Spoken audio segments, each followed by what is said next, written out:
días, queridos hermanos. Nuevamente es un honor para mí estar frente a ustedes con el propósito de que juntos nos edifiquemos en la palabra del Señor.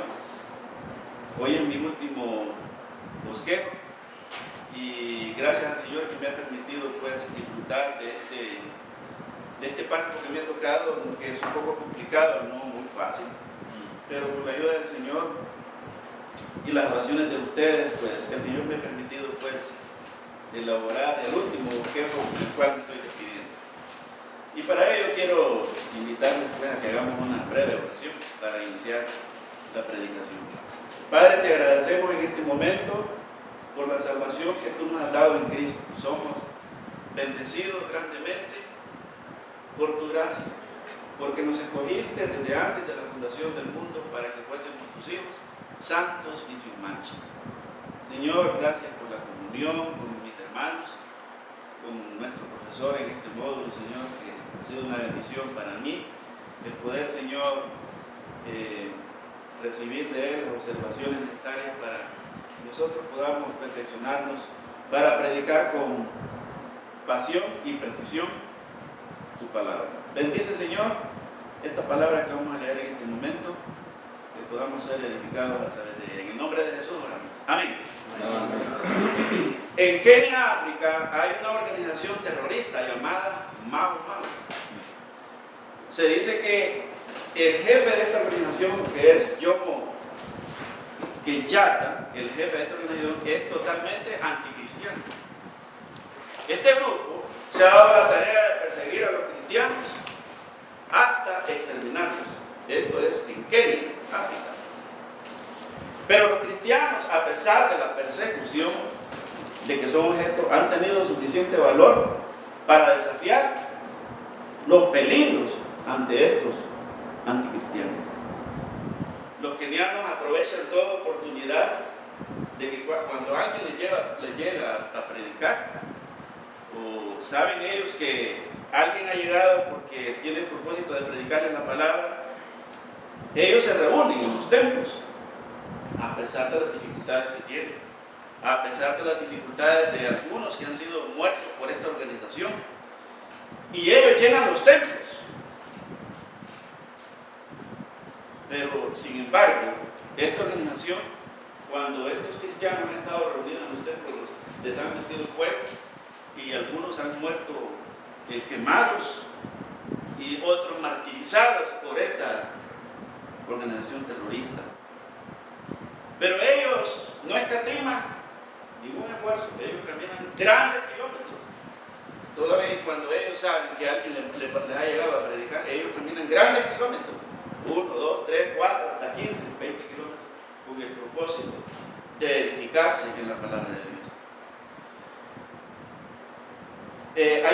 Hay un joven cristiano allí, que era el hijo de un cristiano asesinado. Este joven se llama Juan Guarujín. Él está predicando, a pesar de las circunstancias que ellos pasan, él está predicando el evangelio en un campo de detención donde están los peores criminales de esta organización de Mau Mau. Y se dice que en 9 meses él ha ganado 270 personas para Cristo, a pesar de las circunstancias. ¿Y sabe cuál es la oración de estos kenianos cristianos? La oración de ellos es esta: Señor, no que me libres del peligro, sino que nos ayudes a permanecer firmes con el mismo pensamiento de Cristo. Esa es la oración de ellos. Qué hermosa esta oración, ¿verdad? Con la que estos hermanos siguen su vida como cristianos en medio de la persecución y van avanzando con el evangelio.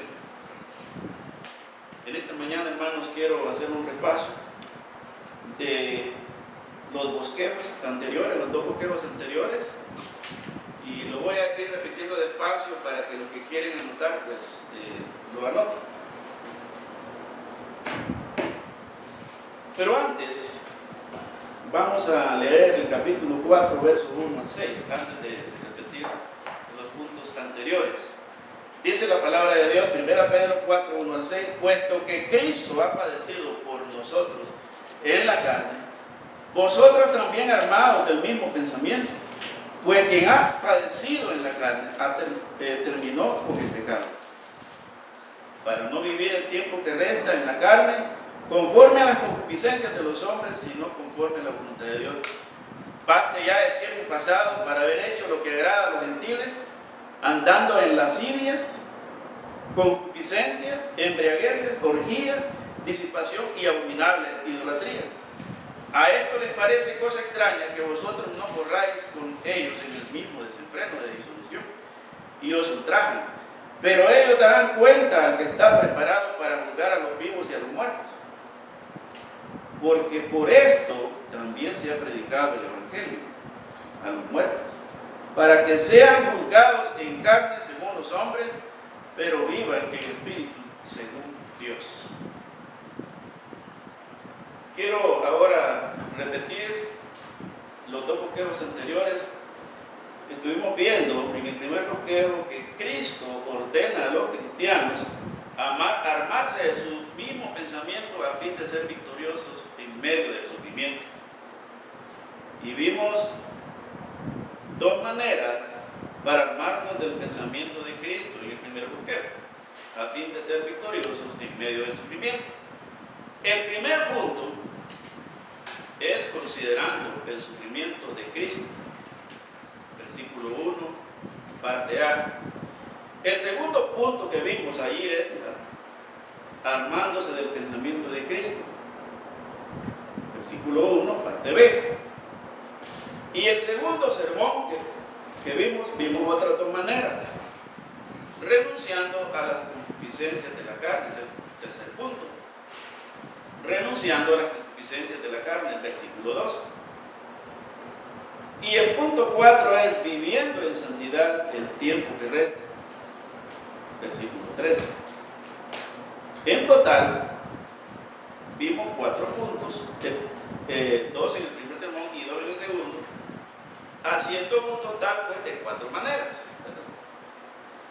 En el primer bosquejo vimos 2 maneras y en el segundo otras 2 maneras, haciendo un total de 4 maneras para armarnos del pensamiento de Cristo a fin de ser victoriosos en medio del sufrimiento. Ahora vamos a ver, hermanos, para finalizar pues la serie de sermones, vamos a ver en este último sermón 3 razones por las cuales debemos armarnos con el pensamiento de Cristo a fin de ser victoriosos en medio del sufrimiento. Entonces aquí vamos a ver 3 razones. 3 razones. En los primeros 2 bosquejos vimos 4 maneras. Y ahora vamos a ver 3 razones por las cuales debemos armarnos con el mismo pensamiento de Cristo a fin de ser victoriosos en medio de las pruebas. La primera razón la encontramos en el verso 4. Dice: a esto les parece cosa extraña que vosotros no corráis con ellos en el mismo desenfreno de disolución y os ultrajen. Entonces la primera razón es porque nosotros, hermanos, somos salvos y ellos no, y esto marca la diferencia. Esto marca la diferencia. A esto les parece cosa extraña que vosotros no corráis con ellos en el mismo desenfreno de disolución y os ultrajen. Estuve mencionando al final del bosquejo número 2, ¿verdad?, acerca de que nosotros los cristianos, cuando procuramos vivir la vida cristiana, parecemos extraños a los incrédulos. Parecemos extraños. ¿Por qué? Porque nosotros no andamos en el mismo desenfreno con ellos. Ellos no conocen a Cristo. Ellos ignoran la palabra de Dios. Ellos ignoran la vida preciosa y hermosa, gozosa de que nosotros vivimos. Porque para ellos el Evangelio les es locura. Y no pueden entender la palabra porque para ellos necesitan recibir a Cristo y entender el Espíritu Santo. De lo contrario, no lo pueden entender. Sin embargo, el testimonio de aquellos cristianos hizo que muchas personas conocieran a Jesús. Hermanos, si nosotros andamos en luz, como dice Juan, con el Padre y también podemos nosotros, la gente puede ver nuestra vida, que es diferente. Entonces estos creyentes de la época en que escribió el apóstol Pedro vivían la vida cristiana, pero había que pagar un precio. Había que pagar un precio. La persecución, el ultraje, los insultos que ellos le estaban haciendo a aquellos hermanos. Entonces, porque nosotros somos salvos y ellos no, y esto marca la diferencia. ¿En qué sentido? Bueno, podemos observar dos características, como lo mencioné, en que no andamos en el mismo desenfreno con ellos, es decir, como cristianos ya no andamos en prácticas carnales que nos arrastran al pecado, como por ejemplo, lo que el apóstol mencionó en los versículos que anteceden, concupiscencia, orgías, embriagueces, disoluciones. Todo esto es de una vida de pecado, una vida de carnalidad. Y nosotros, hermanos, salimos de ahí. Ahora, ¿qué pasa si nosotros no nos distinguimos de esta cosa? La gente no puede ver el evangelio en nosotros. No, y para ser como este, es cristiano, con una Biblia bajo el brazo, pero mire cómo vive. Entonces el evangelio no puede tener un impacto en la vida de la gente. Créanlo, porque nosotros no marcamos la diferencia. La otra situación es en que sufrimos por su ultraje. El apóstol Pedro hace una referencia a los gentiles y dice que a esto les parece cosa extraña. Los cristianos no corren en el mismo desenfreno de disolución. Habla de todas las atrocidades, hostigamientos y abuso verbal que hicieron contra los hijos de Dios, no solamente en el tiempo en que ellos estaban sufriendo, sino en las edades pasadas. Yo no sé si ustedes, hermanos, han podido ver a través de las redes sociales que esto no ha terminado. Esto es el sufrimiento de los cristianos y la persecución no ha terminado. Gloria al Señor que nosotros aquí en Honduras tenemos la libertad de expandirnos con el evangelio. Nadie nos está persiguiendo. Tenemos libertad, hermano. Y esta libertad que tenemos en el país hay que aprovecharla. Yendo a predicar a las casas, si es posible, predicando el evangelio casa por casa, estableciendo campos blancos donde el evangelio todavía, ¿verdad?, se necesita ser predicado. Pero nosotros sabemos que en algunos países los evangelios están siendo perseguidos y otros han muerto, como por ejemplo en África, en Kenia y en otros lugares del mundo. Los cristianos están siendo muertos simplemente por ser cristianos. Y en el tiempo de Pedro, los hermanos también estaban pasando eso. Hermanos, estamos viendo tres razones por las cuales debemos armarnos con el mismo pensamiento de Cristo, a fin de ser victoriosos en el medio del sufrimiento. Vimos que la primera razón es porque nosotros somos salvos y ellos no, y esto marca la diferencia. Ahora vamos a ver la segunda razón. La segunda razón es porque los incrédulos darán cuenta. Hay veces que cuando nosotros, hermanos, somos vituperados, porque no vamos a decir que nosotros como cristianos aquí en el país no hemos recibido alguna vez alguna crítica que pueda desanimarnos, pero nadie nos ha tocado la piel. Pero dice la palabra, dice el apóstol Pedro aquí en el verso 5, pero ellos darán cuenta al que está preparado para juzgar a los vivos y a los muertos. Pero ellos darán cuenta al que está preparado. Hermanos, nosotros no debemos de preocuparnos, ¿verdad?, por el que nos digan o nos traigan, sino que más bien debemos darle gracias al Señor porque participamos de los sufrimientos de Cristo. Y eso es un privilegio realmente, participar de los sufrimientos de Cristo. Pero lo demás, lo que Pedro está diciendo a los cristianos de aquel entonces, y a nosotros por supuesto, es que los incrédulos van a dar cuenta. Y la formulación aquí hace referencia a la contabilidad. En la parte contable de los comercios, de las instituciones financieras, llevan un libro de contabilidad. En ese libro de contabilidad está ingreso, gasto y saldo. El saldo es lo que debe la persona. Pedro estaba utilizando esta formulación y dice, esto de dar cuenta aparece con frecuencia en el Nuevo Testamento. Mencionamos como por ejemplo el caso cuando Jesús les dice a los fariseos, de toda palabra ociosa que hablen los hombres, de ellos darán cuenta en el juicio, en el día del juicio. Pedro aquí escribe en el verbo del tiempo futuro, darán cuenta, y lo expresa como una necesidad irreversible.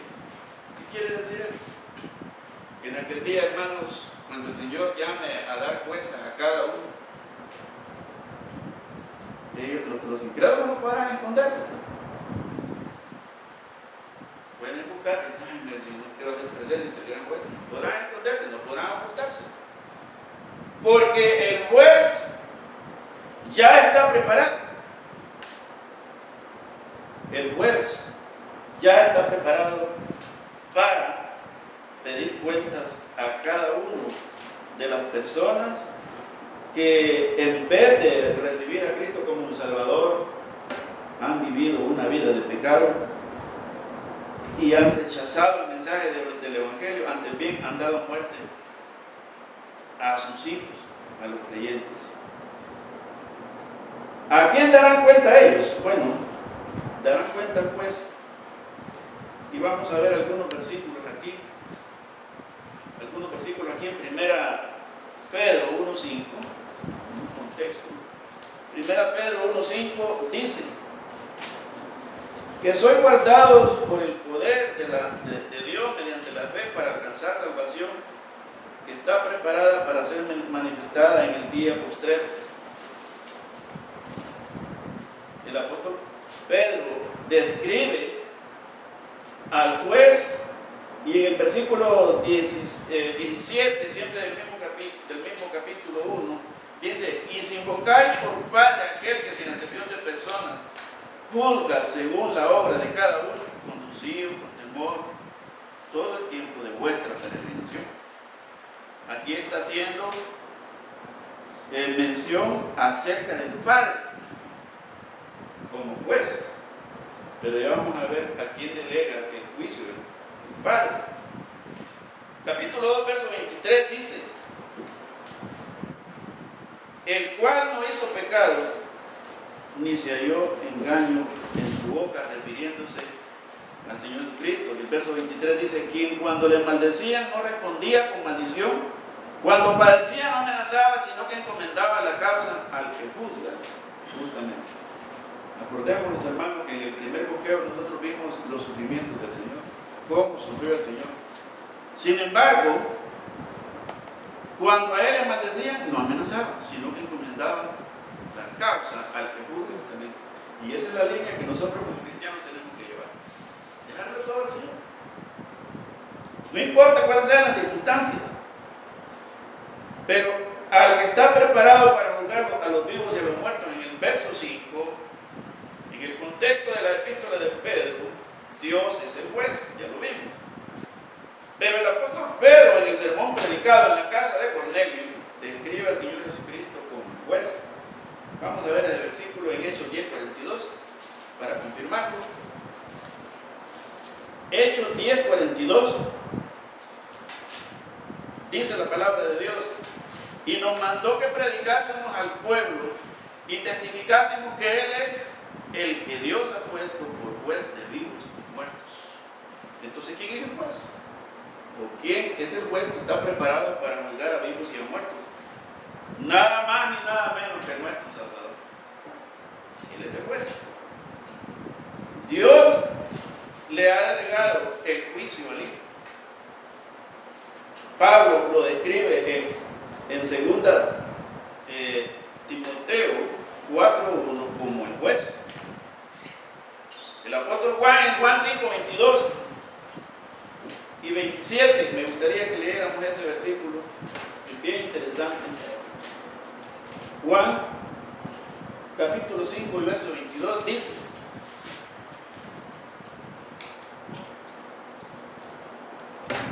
porque el Padre a nadie juzga, sino que todo el juicio dio al Hijo, para que todos honren al Hijo como honran al Padre. El que no honra al Hijo no honra al Padre que le envió. Bien, y está confirmado. Dios le ha delegado el juicio al Hijo, para que Él se encargue de juzgar a vivos y a muertos. Es decir, gente, cuando dice vivos y a muertos, se refiere a personas que viven, pero son muertos andando. Como decía nuestro hermano Elmer en su buque, son cadáveres. Son cadáveres. Viven, pero ellos viven en su pecado, pero para Dios están muertos. Y cuando dice vivos y muertos, se refiere también a aquellos a quienes aquellos que se les predicó el Evangelio, pero murieron sin Cristo. Ellos están muertos, ya no viven ya. Por lo tanto, vivos y muertos que no creyeron tendrán que enfrentar al juicio de Dios delante del gran juez que está identificado aquí como nuestro Señor Jesucristo.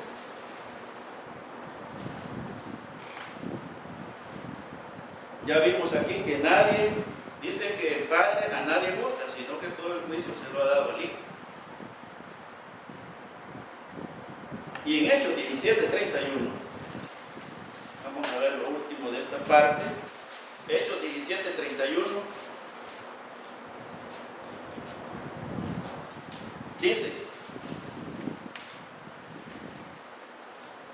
por cuanto ha establecido un día en el cual juzgará al mundo con justicia por aquel varón a quien designó, tanto sea todo con haberle levantado de los muertos. Entonces podemos ver, hermanos, que no tendrán escapatoria. Estamos, hermanos, viendo tres razones por las cuales debemos armarnos con el pensamiento de Cristo a fin de ser victoriosos en medio del sufrimiento. Hemos visto la primera razón, porque nosotros somos salvos y ellos no, y esto marca la diferencia. La segunda razón es porque los incrédulos darán cuenta. ¿A quién darán cuenta? Al juez, está preparado. Y la tercera razón es porque los creyentes, la tercera razón que vamos a ver es porque los creyentes tienen asegurada la vida eterna, en el versículo 6. Primera Pedro 4, 6. Miren lo que dice ahí.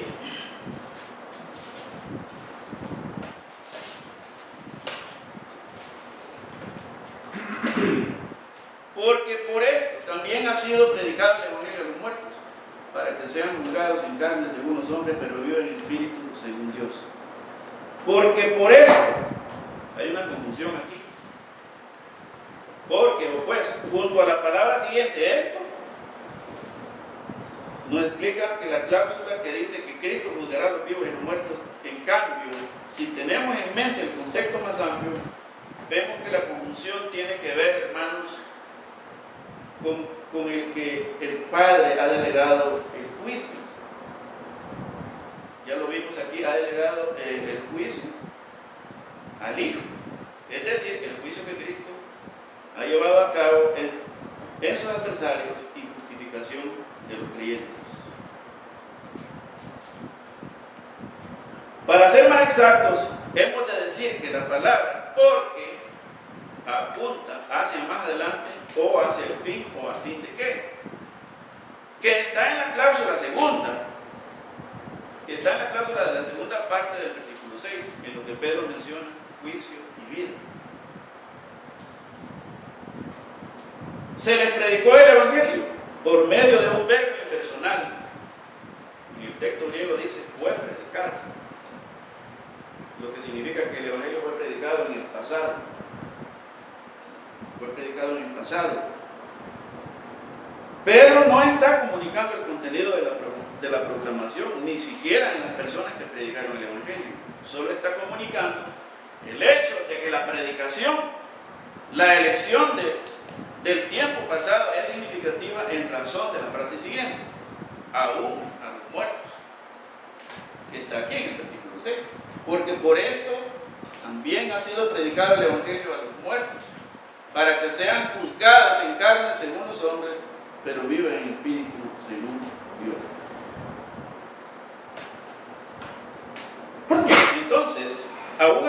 muertos significan, ¿qué significan estas palabras? Bueno, a lo largo de los años los eruditos han postulado por lo menos 4 interpretaciones de esta parte del versículo.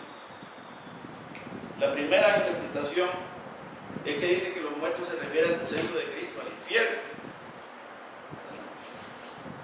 para predicar el evangelio a todos los muertos, y hace referencia a la parábola del rico y Lázaro, y que estos muertos nunca escucharon el evangelio o que hubieron rechazado las buenas nuevas mientras vivían. Esta postura atenta contra la verdad de la palabra de Dios. ¿Por qué razón? Porque en ninguna parte de la Escritura enseña que Cristo salva a un pecador después de haber muerto. La Biblia dice que está establecido para los hombres que mueran una sola vez y después de esto, el juicio. Si el hombre muere sin Cristo, se acabó. Ya no hay nada más que hacer. Ni así le reza en los 9 días, ni así le reza en los 40 días. No hay marcha atrás. Nadie lo puede sacar del infierno. No hay ninguna oportunidad después de la muerte. Y otra observación es que la frase Cristo descendió a los muertos no es una frase sacada de la Escritura. Fue añadida por el credo católico a finales del año IV, a finales del siglo IV, perdón. Así que en cuanto a esta primera postura queda descartada. Pero hay otra. La segunda interpretación que se le da a este versículo dice que los muertos son los creyentes de la época del Antiguo Testamento. Cristo, después de morir, entre el periodo de su muerte y la resurrección, Cristo descendió ahí, ¿verdad?, para que les proclamase el Evangelio. Los proponentes de este punto de vista encuentran semejanzas entre capítulo 3, 19 y capítulo 4, verso 6 de 1 Pedro. Dice que Cristo fue al seno de Abraham o Seol, y se supone que Cristo descendió allí a ese departamento llamado Seol, llamado seno de Abraham, para predicar a los justos, es decir, a los que habían muerto en el Antiguo Testamento. ¿Quién dice eso? El Catecismo Católico, en el artículo 633. Dice que Cristo fue al seno de Abraham y se refiere a que Cristo después de morir descendió al Seol, es decir, un departamento llamado seno de Abraham para predicar a los justos. Pero la elección de términos en ambos versículos difiere bastante en el griego, en la traducción. Por ejemplo, Cristo hizo una proclamación a los espíritus en prisión, capítulo 3, verso 19 de 1 Pedro. Y el Evangelio fue predicado aún a aquellos que ahora están muertos. Esto también está contra la Escritura. Esta postura está contra la Escritura. Los santos del Antiguo, ¿qué dice la Biblia? Los santos del Antiguo Testamento ya creían en el Mesías. Interesante esto, ¿verdad? Ningún santo del Antiguo Testamento fue salvado por guardar la ley mosaica. Fueron salvados por gracia. ¿Quién dice esto? El capítulo 11 de Hebreos. Por fe, por fe, por fe, por fe. Ahí está. Dice que fueron salvados por fe. Cristo dice acerca de Abraham que habría de ver su día y lo vio y se gozó. ¿Dónde está esto? Capítulo 8, verso 56 de Juan, leámoslo. Capítulo 8, verso 56 de Juan. Dice: Abraham, vuestro padre, se gozó de que había de ver mi día, y lo vio y se gozó. Mire cómo está la confirmación de la palabra del Señor. Se gozó Abraham. Y en Gálatas 3:8 dice: y la Escritura, previniendo que Dios había de justificar por la fe a los gentiles, dio de antemano la buena nueva, es decir, el Evangelio. ¿Se predicó el Evangelio en el Antiguo Testamento? Sí, claro. Lo confirmó nuestro hermano David Carballosa. Bueno, salvos en el Antiguo Testamento, hermano. Pero muchas veces decimos: no, que estos judíos están perdidos, pero vieron salvos. Abraham diciendo: en ti serán benditas todas las naciones, es decir, los santos del antiguo pacto confiaban en el Mesías venidero. Capítulo 12, verso 1 al 3 de Génesis. Creían en el Mesías y esperaban la llegada del Mesías. La única diferencia de nosotros y ellos es que tú y yo creemos que Cristo ya ha venido, donde ellos creían que Cristo había de venir. Entonces los santos del Antiguo Testamento murieron creyendo en la venida del Mesías. Por lo tanto, no había necesidad de que Cristo descendiera a predicar el Evangelio. Por tanto, los santos del Antiguo Testamento están en el cielo y no de abajo. ¿Verdad? Interesante realmente esto, hermanos. Entonces, este argumento, el que vimos anteriormente, está contra la Escritura. Porque cuando los santos del Antiguo Testamento murieron, ya no murieron. Es decir, antes de morir creyeron en el Mesías. Y cuando Cristo murió, no fue para sacarlos de ahí, porque ellos fueron al cielo. ¿Quién confirma esto? Hebreos 12:23. Veamos, pero yo creo que ya estamos cerca de terminar. Hebreos 12:23.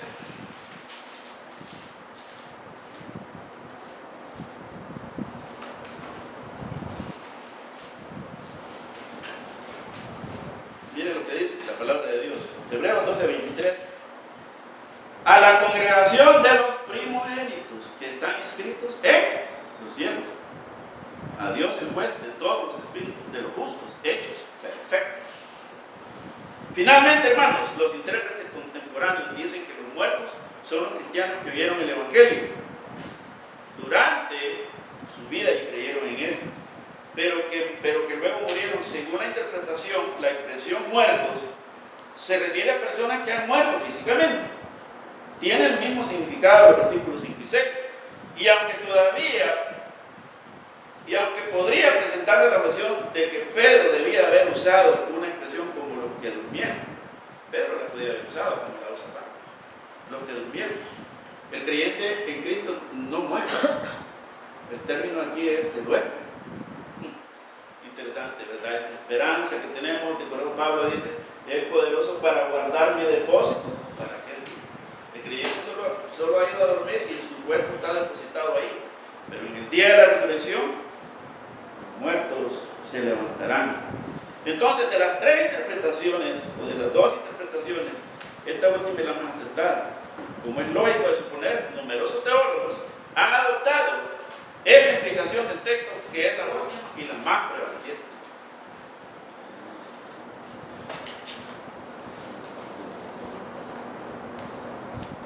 Entonces, hermanos, estamos viendo, para concluir, tres razones por las cuales debemos armarnos del pensamiento de Cristo a fin de ser victoriosos en medio del sufrimiento.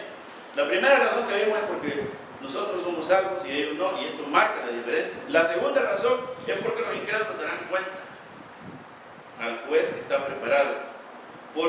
Y la tercera razón es porque los creyentes tienen asegurada la vida eterna. Solo quiero citar de pasada un versículo. Apocalipsis 20:15 dice: ¿a quién darán cuenta? Al Señor Jesucristo en el gran trono blanco. Y el que no se halló inscrito en el libro de la vida será lanzado al lago del fuego que arde con azufre. Y se mencionan allí el libro de la vida y otro libro, que es el libro de las obras. Y yo me pregunto, ¿por qué razón estará en el libro de las obras allí? No es porque Dios haya olvidado las cosas, hermano, sino para comprobarles a ellos de todo lo que hicieron durante su vida de pecado. Dios no olvida, Dios, y en eso tenemos que pensar. Nosotros sigamos la vida cristiana, no importa lo que nos sucede, si nos toca que morir. Pero vivan en espíritu, según Dios. Entonces, aquellos cristianos que sufrieron en el tiempo de Pedro, por los incrédulos que les jugaban y les martirizaban, hermanos, dice la palabra de Dios, que para eso se predicó el Evangelio. Para eso se predicó el Evangelio. Para que nosotros seamos juzgados según la carne, según los hombres, pero vivamos en espíritu según Dios. Es decir, esto, vivan, se refiere a tiempo, vivan eternamente.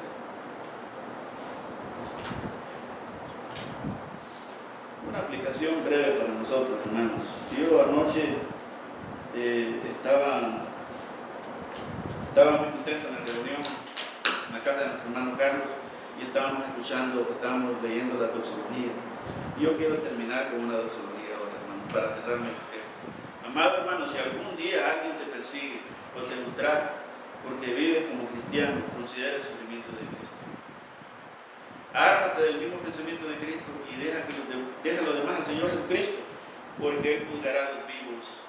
Él juzgará a los impíos en el día del juicio y en el gran trono blanco. Y nadie escapará a Él.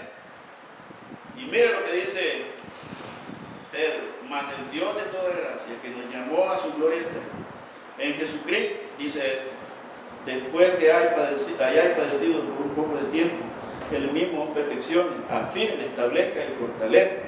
A Él sea la gloria por los siglos de los siglos. Oremos. Padre, gracias por esta oportunidad que hemos tenido de gozar, Señor, con todos los mensajes que nuestros hermanos presentaron. Nos hemos edificado grandemente y ayúdanos, Señor, a no olvidar lo que hemos escuchado. Ayúdanos a ser cristianos que llevemos el Evangelio, no importa lo que suceda. Que vivamos la vida cristiana, no importa lo que suceda. Considerando el sufrimiento del Señor, quien nos libró de la ira venidera. Gracias, Padre. Gracias por todo. En nombre de